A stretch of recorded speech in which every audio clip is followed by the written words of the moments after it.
Shuhet legjenda e voleybollit Kreshnik Tartari.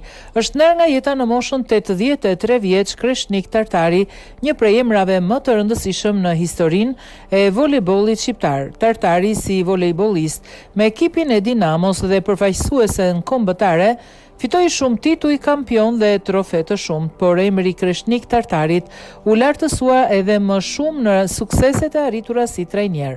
Ai konsiderohet ndër teknikët më të suksesshëm që ka njohur ndonjëherë voleybolli shqiptar. Një nga kapitujt më të lavdishëm të karrierës së tij ishte drejtimi i ekipit të femrave të Dinamos.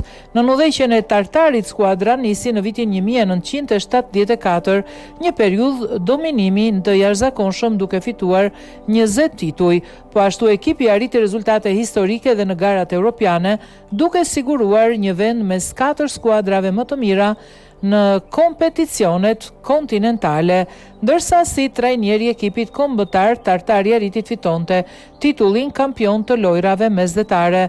Për kontributin e tij të jashtëzakonshëm në zhvillimin e sportit, Kreshnik Tartari u vlerësua me një sër titujsh dhe dekoratash, mes të cilave dhe titull i lartë mjeshtër i madh.